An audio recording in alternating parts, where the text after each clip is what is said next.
Cinema शौकीन सबका स्वागत करता है। आज हम बात करने वाले हैं लॉक्ड के बारे में। ये कहानी है एक चोर की, जो एक छोटी सी चोरी के चक्कर में ऐसे जाल में फंसता है कि उसकी पूरी जिंदगी बदल जाती है। कहानी की शुरुआत होती है और हमारे सामने न्यूयॉर्क शहर का दृश्य आता है। यहाँ पर हम एक लड़के को देखते हैं जिसका नाम है ईडी।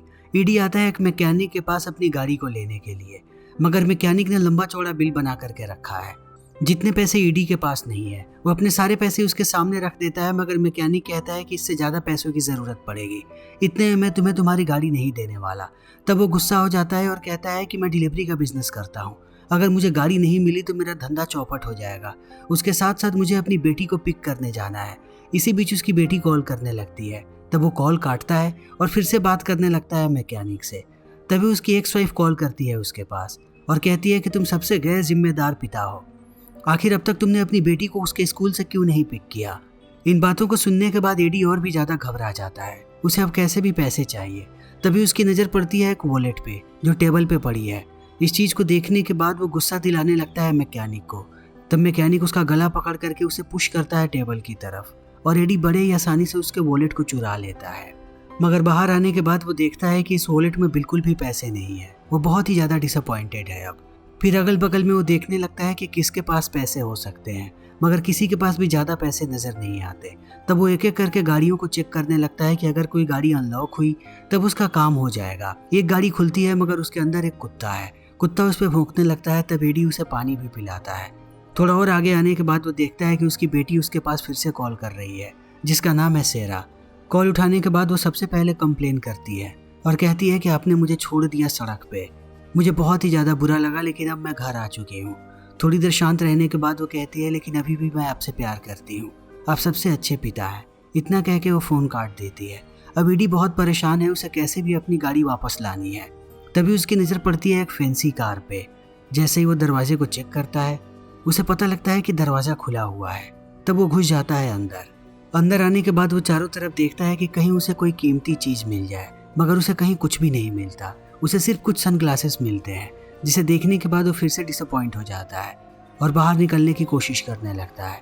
तब उसे एहसास होता है कि दरवाजे लॉक हो चुके हैं। वो पूरी कोशिश करता है मगर कोई भी दरवाज़ा नहीं खुलता। वो हर तरफ के दरवाजे को जा करके ट्राई कर रहा है। धीरे धीरे उसकी हालत ख़राब होने लगती है। तभी वो देखता है कि बाहर से एक आदमी गुजर रहा है गाड़ी के करीब से। तब वो अपनी शक्ल छुपा लेता है और फिर से देखना शुरू कर देता है कि आखिर वो कैसे बाहर निकलेगा। तभी गाड़ी का टैबलेट वाला फ़ोन बजता है, जिस पर कॉन्टैक्ट का नाम लिखा है आंसर मी। एडी और भी ज़्यादा घबरा जाता है और कॉल नहीं उठाता। वो बार बार इधर उधर कर रहा है कि कैसे भी दरवाजे को खोले। तब हमें पता लगता है कि इस गाड़ी के अंदर कैमरा लगा है और कोई बड़े ही ध्यान से एडी को देख रहा है। कुछ देर के बाद एडी को एक रेंच मिलता है। रेंच लेने के बाद वो बार बार तोड़ने लगता है उससे कांच को, मगर कांच नहीं टूटता।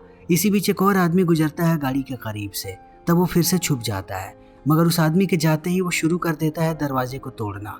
जब दरवाजे का कांच नहीं टूटता तब वो नीचे के मेटल्स को तोड़ने लगता है और कुछ प्लेट्स टूट भी जाती हैं। मगर जैसे ही वो अंदर हाथ डालता है, एक मेटल से वो घायल हो जाता है। उसके हाथ से अब खून भी निकल रहा है और फिर से फ़ोन बजना शुरू हो गया है। वही आदमी फिर से कॉल कर रहा है, मगर एडी उधर ध्यान नहीं दे रहा। वो ऊपर देखता है और अपना फ़ोन निकालता है। तब उसे एहसास होता है कि उसके फ़ोन में नेटवर्क ही नहीं है। अब वो और भी ज़्यादा पैनिक कर रहा है। उसके पास दूसरा कोई भी ऑप्शन नहीं है फ़ोन उठाने के। जैसे ही वो कॉल उठाता है, उसे एक आदमी की आवाज़ सुनने को मिलती है, जिसका नाम है विलियम। विलियम कहता है कि मैं इस कार का मालिक हूँ। तुम्हें पता नहीं है कि मैंने कितनी चीज़ें झेली हैं। इस गाड़ी से पहले 6 गाड़ियाँ चोरी हो चुकी हैं। बार बार चोर आते हैं और मेरी गाड़ियों को चुरा करके ले जाते हैं। और तुम्हें ये बात जान करके ताज्जुब हो गई कि उन 6 में से कोई चोर आज तक नहीं पकड़ा गया। इसीलिए मैंने इस कार को बनाया। ये कार नहीं बल्कि एक जेल है। मैं इंतजार कर रहा था कि कोई चोर कब अंदर घुसेगा और मैं उसे सजा दूंगा। इन बातों को सुनने के बाद ईडी कहता है कि प्लीज़ मुझे बाहर निकालो। मेरा इन सब से कोई लेना देना नहीं है। मैं गलती से अंदर घुस गया था। मैं तुम्हारी कार नहीं चुराना चाहता था। मुझे लगा कि तुम्हारे कार के अंदर कोई छोटी मोटी चीज़ होगी जिससे मेरा काम हो जाएगा। मुझे माफ़ कर दो। तब विलियम हंसने लगता है और कहता है कि सज़ा तो तुम्हें मिल करके रहेगी। तब ईडी और भी ज़्यादा पागल हो जाता है। वो तुरंत अपने बंदूक को बाहर निकालता है बैग से और कांच के ऊपर चलाता है, मगर ये कांच बुलेट प्रूफ है। गोली टकरा करके वापस आती है और उसके पैर को छू करके निकल जाती है। अब एडी का पैर भी घायल हो चुका है, जिससे खून निकल रहा है। तभी वो देखता है कि बगल में ही एक औरत ने गाड़ी पार्क की है और वो आती है कांच के पास। तब वो अंदर से चिल्लाने लगता है मदद के लिए, मगर वो औरत उसकी आवाज़ को नहीं सुन पाती। ये पूरी की पूरी कार साउंड प्रूफ है, कोई भी आवाज बाहर नहीं जा सकती और ना ही बाहर से कोई अंदर देख सकता है। उस औरत को सिर्फ एक शीशा नजर आता है जिसमें देख करके वो मेकअप करती है और निकल जाती है। इसी बीच वो दोबारा अपने फोन को चेक करता है कि सिग्नल है या नहीं। विलियम अभी भी कॉल पे है। वो कहता है कि इस गाड़ी में जैमर लगा हुआ है, कोई भी नेटवर्क अंदर नहीं आने वाला। ईडी कहता है कि एम्बुलेंस बुलाओ, मैं घायल हो चुका हूँ बहुत ही बुरी तरीके से। विलियम कहता है कि ऐसा नहीं हो सकता, लेकिन मैं तुम्हें एक बात बताना चाहता हूँ कि मैं खुद एक डॉक्टर हूँ, अगर तुम चाहो तो मैं तुम्हारी मदद कर सकता हूँ।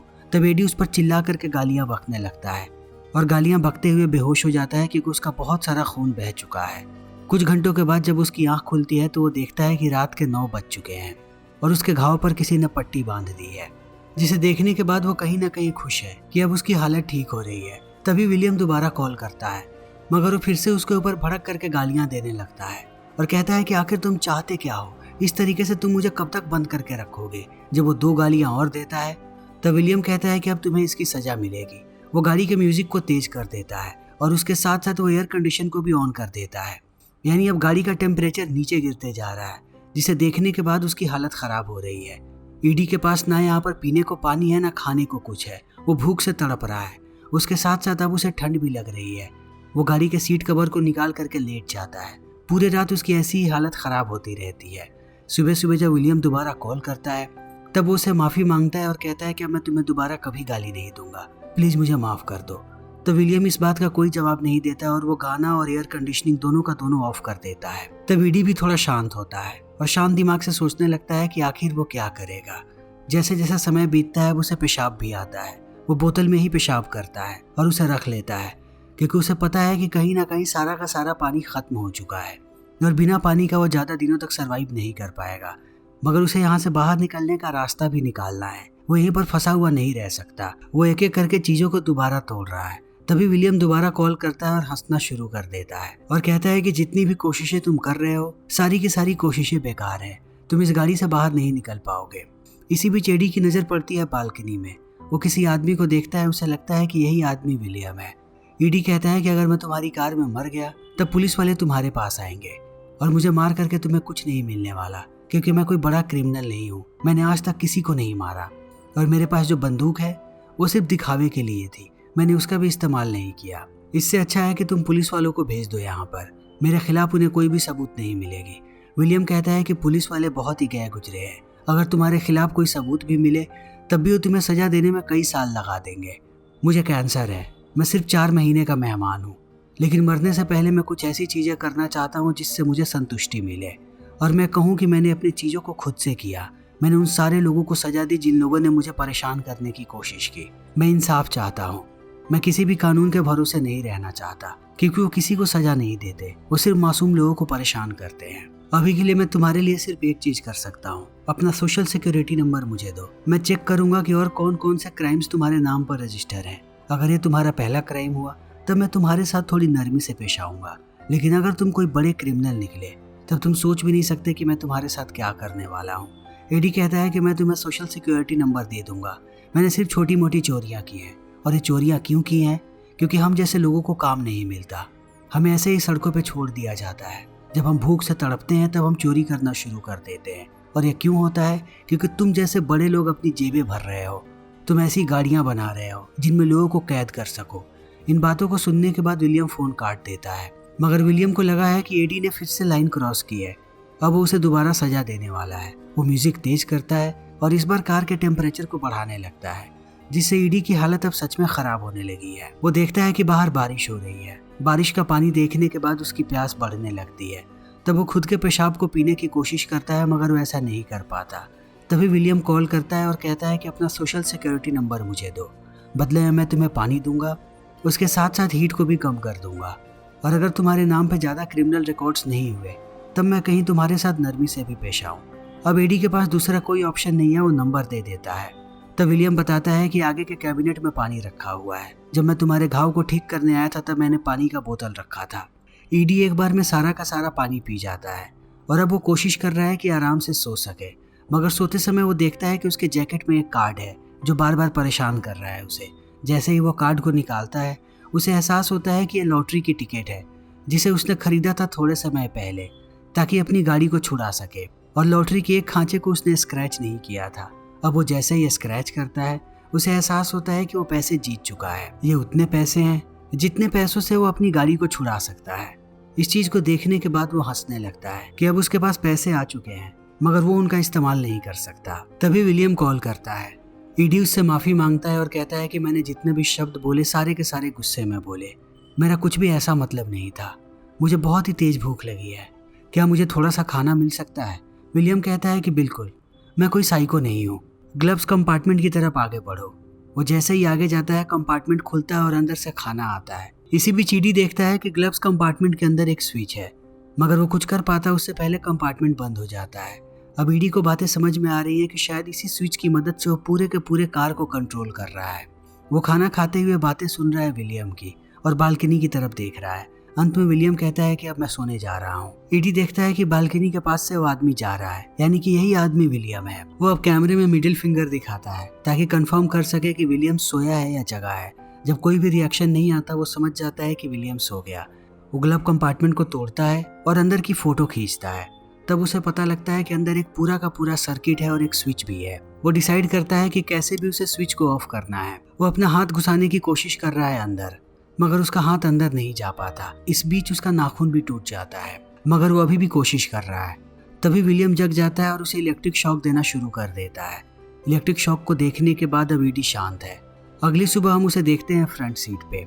विलियम को लगता है कि वो बस रेस्ट कर रहा है, मगर ईडी ने फिर से दिमाग लगाया है। फ्रंट सीट पे बैठने के बाद वो अपने पैर के अंगूठे से स्विच को ऑफ करने की कोशिश कर रहा है, मगर जैसे जैसे समय बीतता है उसकी हालत और भी खराब होने लगती है। अब उसे प्यास लग रही है और अपना पेशाब पीने के अलावा उसके पास दूसरा कोई भी ऑप्शन नहीं है। वो पी भी लेता है। कुछ देर के बाद वो देखता है कि उसका अंगूठा पहुंच चुका है स्विच तक। वो जैसे ही स्विच को दबाता है कार का पावर ऑफ हो जाता है। तब वो भाग करके बैठता है ड्राइविंग सीट पे और गाड़ी चलाना शुरू कर देता है। उसे लग रहा है कि अब गाड़ी के ऊपर उसका कंट्रोल है, मगर थोड़ी देर के बाद ये कार बंद हो जाती है और दोबारा जब कार स्टार्ट होती है तब पूरा का पूरा कंट्रोल चला जाता है विलियम के पास। और विलियम इस कार को ड्राइव कर रहा है और हंस भी रहा है कि तुम्हें क्या लगा कि तुम इतनी आसानी से भाग जाओगे।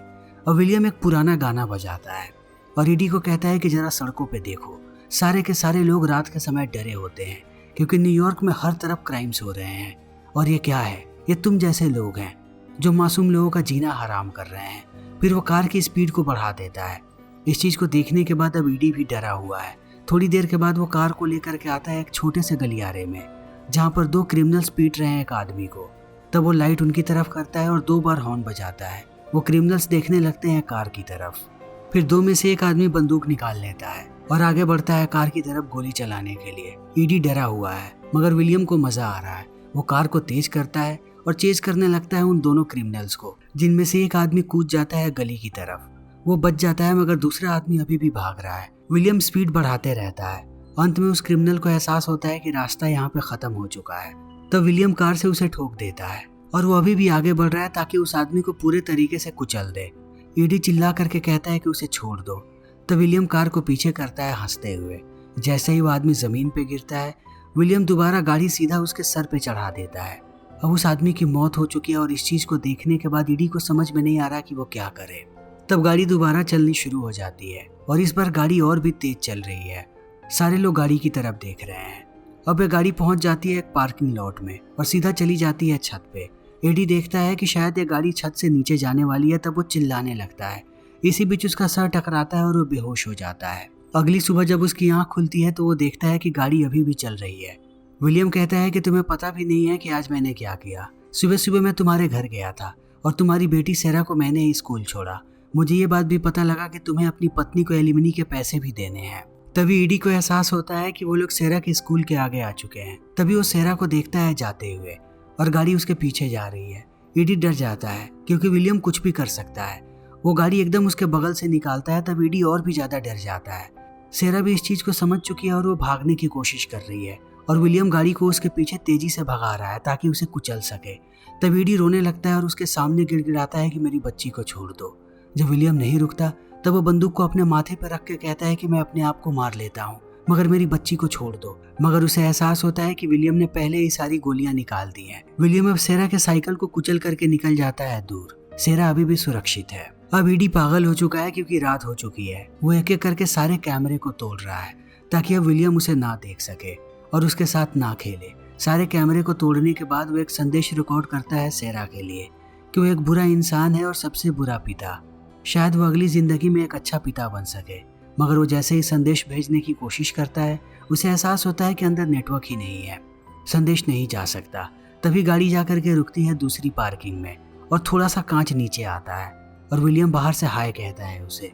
ईडी हमला करने की कोशिश करता है मगर वो विलियम का कुछ नहीं बिगाड़ पाता। तब विलियम कहता है कि तुम्हें पता है कि मैं क्या कर सकता हूँ, मैं तुम्हारी बेटी तक भी पहुँच सकता हूँ, तो मैं जैसा कहता हूँ वैसा करो।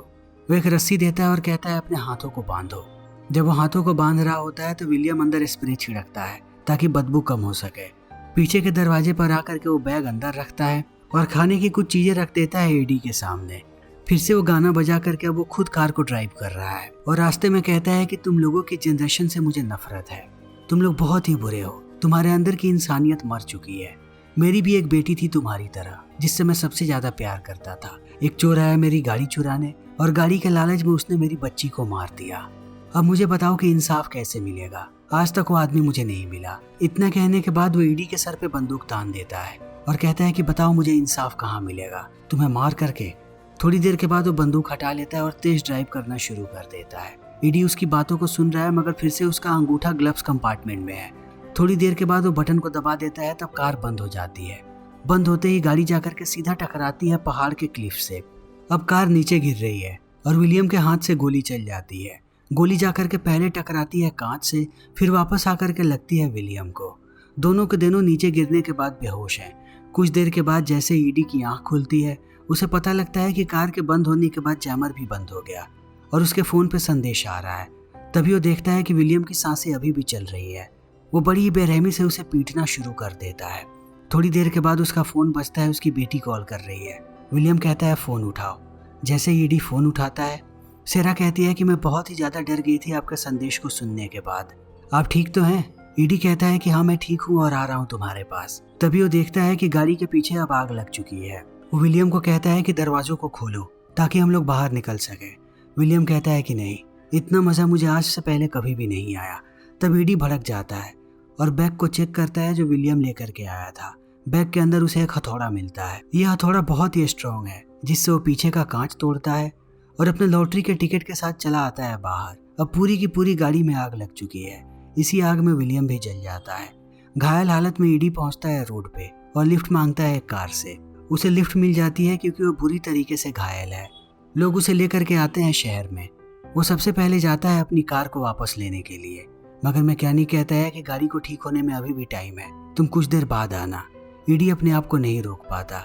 वो अपनी बच्ची के लिए एक साइकिल खरीदता है और उस साइकिल को चला करके पहुंचता है उसके पास। अपनी बच्ची को देखने के बाद वो बहुत खुश है, उसे गले से लगा करके रोने लगता है। फिर इसी के साथ ये फिल्म यहीं पर ख़त्म हो जाती है। तो दोस्तों, हमारी आज की वीडियो यहीं पर ख़त्म होती है। अगर आपको हमारी ये वीडियो पसंद आई हो तो इसे लाइक करें, शेयर करें और चैनल को सब्सक्राइब करें। Thank you.